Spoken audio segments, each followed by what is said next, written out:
Bismillahirrahmanirrahim. Assalamualaikum warahmatullahi wabarakatuh. Selamat pagi, salam sejahtera untuk kita semua. Yang saya hormati Bapak Sapriaman SPDI MPD selaku dosen pengampu mata kuliah Public Speaking serta teman-teman sekalian yang saya hormati. Puji syukur mari kita panjatkan kehadirat Allah Subhanahu wa taala yang telah memberikan beribu-ribu nikmat, terutama nikmat sehat, nikmat iman serta nikmat waktu luang. Tak lupa sholawat dan salam semoga tercurah limpahkan kepada Nabi Muhammad SAW, sosok teladan yang mengajarkan bagaimana menggunakan waktu dengan penuh manfaat. Izinkan saya mengawali dengan sebuah pantun. Pergi ke taman memetik melati, melati harum di waktu pagi. Waktu luang jangan disia-siakan diri, karena ia anugerah ilahi. Teman-teman yang saya hormati, coba kita renungkan sejenak. Berapa banyak waktu luang yang sudah kita habiskan untuk scrolling media sosial, rebahan, atau sekedar menunda pekerjaan. Padahal kalau dipikir-pikir waktu itu tidak pernah bisa kita tarik lagi. Hari ini saya ingin mengajak teman-teman untuk sama-sama membahas tema yang menurut saya sangat dekat dengan kehidupan kita, yaitu menghargai waktu luang sebagai anugerah dari Allah Subhanahu wa taala. Waktu adalah salah satu anugerah terbesar yang diberikan Allah Subhanahu wa taala kepada manusia. Tidak bisa disimpan, dibeli, ataupun diulang. Waktu terus berjalan, meninggalkan siapapun yang tidak mampu menggunakannya dengan baik. Setiap detiknya merupakan amanah yang kelak akan dimintai pertanggungjawaban di hadapan Allah Subhanahu wa taala. Allah berfirman dalam surat Al-Asr ayat 1-3 yang artinya, demi masa sesungguhnya manusia itu benar-benar dalam kerugian kecuali orang-orang yang beriman, beramal soleh, serta saling menasehati dalam kebenaran dan kesabaran. Ayat ini menunjukkan bahwa waktu menjadi ukuran keberuntungan dan kerugian manusia. Siapa yang menggunakannya untuk kebaikan, ia akan beruntung. Sebaliknya, siapa yang membiarkannya berlalu tanpa makna, ia termasuk orang-orang yang rugi. Karena itu, waktu bukan hanya urusan dunia, tetapi juga urusan akhirat. Bahkan, para ulama terdahulu sangat menghargai waktu. Imam Syafi'i pernah berkata, waktu itu bagaikan pedang. Jika kamu tidak memotongnya, maka ia akan memotongmu. Ungkapan tersebut menyadarkan kita bahwa setiap waktu yang dibiarkan berlalu tanpa manfaat adalah kesempatan yang tak akan pernah kembali. Rasulullah SAW bersabda, manfaatkan 5 perkara sebelum datang 5 perkara. Masa mudamu sebelum tuamu, sehatmu sebelum sakitmu, kayamu sebelum miskinmu, waktu luangmu sebelum sibukmu, dan hidupmu sebelum matimu. Hadis riwayat Ibnu Abi Ad-Dunya, Al-Hakim, dan Al-Baihaqi. Hadis ini menjadi dasar penting dalam pengelolaan waktu.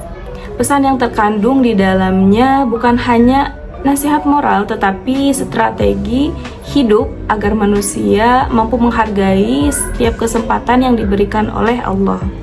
Di antara 5 hal yang disebutkan tadi, waktu luang sebelum sibuk merupakan poin yang sering dilupakan. Teman-teman yang saya hormati, waktu luang itu sebenarnya bukan waktu kosong yang bisa diabaikan begitu saja. Itu merupakan kesempatan yang Allah berikan agar manusia dapat memperbaiki, mendekatkan diri kepadanya, dan menambah amal kebaikan. Di masa sekarang, waktu luang dapat dimanfaatkan untuk banyak hal yang bermanfaat, baik untuk mengembangkan diri maupun memperkuat hubungan dengan Allah Subhanahu wa taala. Dalam pandangan Islam, setiap waktu memiliki nilai ibadah jika digunakan dengan niat yang tulus karena Allah Subhanahu wa taala. Rasulullah Shallallahu alaihi wasallam juga bersabda, ada dua nikmat yang banyak manusia tertipu di dalamnya, yaitu nikmat sehat dan waktu luang. Hadis riwayat Bukhari. Manusia sering tertipu oleh dua hal ini.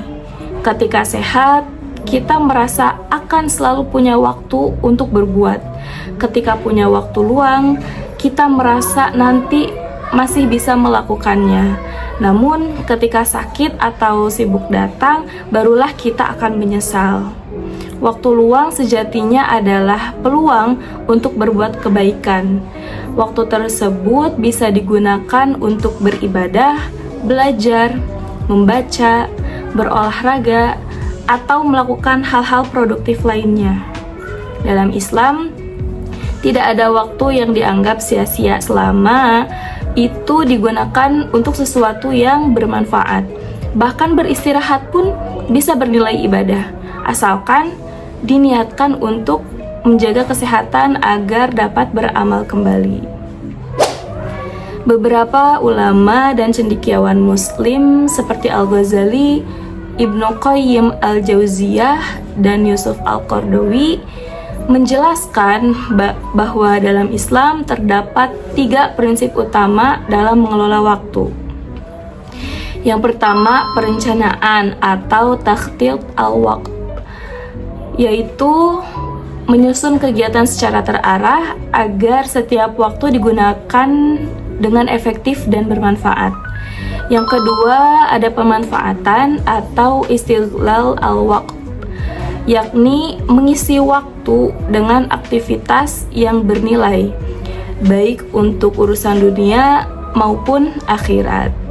Yang ketiga, ada evaluasi atau muhasabah al-waqt, yaitu melakukan introspeksi diri terhadap bagaimana waktu telah digunakan setiap hari, sehingga seseorang bisa memperbaiki kekurangannya di masa depan. Rasulullah Shallallahu alaihi wasallam juga pernah bersabda, barang siapa yang hari ini lebih baik dari hari kemarin, dialah tergolong orang yang beruntung. Dan barang siapa yang hari ini sama dengan hari kemarin, dialah tergolong orang yang merugi. Dan barang siapa yang hari ini lebih buruk dari hari kemarin, dialah tergolong orang yang celaka. Hadis riwayat Al-Hakim. Artinya, setiap hari harus ada peningkatan dalam diri kita.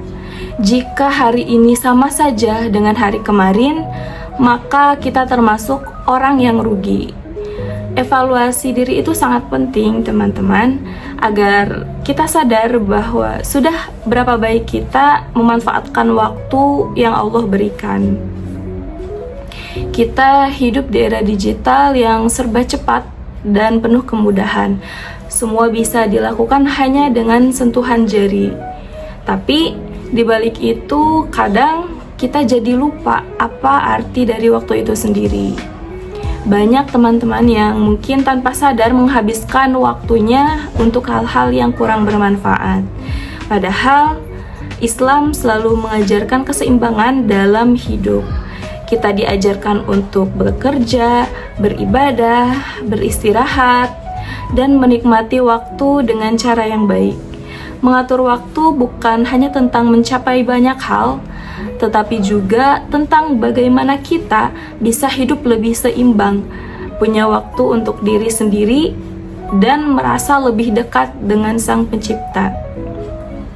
Oleh karena itu, cara sederhana untuk menghargai waktu luang di masa sekarang itu bisa dimulai dari hal-hal yang kecil, yang dekat dengan kehidupan kita. Misalnya, menggunakan waktu luang untuk belajar sesuatu yang baru, atau membaca hal-hal yang bisa menambah wawasan kita. Kita juga bisa ikut kegiatan sosial, bantu orang tua di rumah, atau sekedar berbuat baik kepada orang-orang di sekitar kita. Selain itu, waktu luang bisa digunakan untuk mengasah keterampilan yang kita suka, seperti menulis, memasak, atau hal-hal kreatif lainnya. Karena produktif dalam Islam bukan berarti harus sibuk setiap hari atau setiap saat, tapi bagaimana setiap waktu yang kita jalani itu membawa keberkahan. Teman-teman yang saya hormati, dari seluruh pembahasan tadi kita bisa mengambil kesimpulan bahwa waktu luang adalah ujian bagi keimanan kita. Waktu tersebut bisa menjadi ladang pahala, tapi bisa berubah menjadi sumber penyesalan. Rasulullah SAW telah mengingatkan kita untuk memanfaatkan waktu sebelum hilang, karena waktu adalah amanah yang tidak akan pernah kembali. Mari kita ubah cara pandang kita terhadap waktu. Jangan menunggu kesibukan untuk mulai berbuat baik. Gunakan waktu luang untuk hal-hal bermanfaat untuk diri sendiri, keluarga, dan masyarakat. Sebagai penutup, izinkan saya menutup dengan sebuah quote atau kata-kata. Jangan tunggu waktu untuk berubah, karena justru waktu sedang menunggu kapan kita mau memulai. Semoga mulai hari ini kita semua bisa lebih bijak dalam menggunakan waktu luang, karena setiap detik adalah amanah dari Allah Subhanahu wa Ta'ala yang kelak akan kita pertanggungjawabkan. Terima kasih atas perhatian teman-teman semua. Mohon maaf apabila ada kekurangan. Wassalamualaikum warahmatullahi wabarakatuh.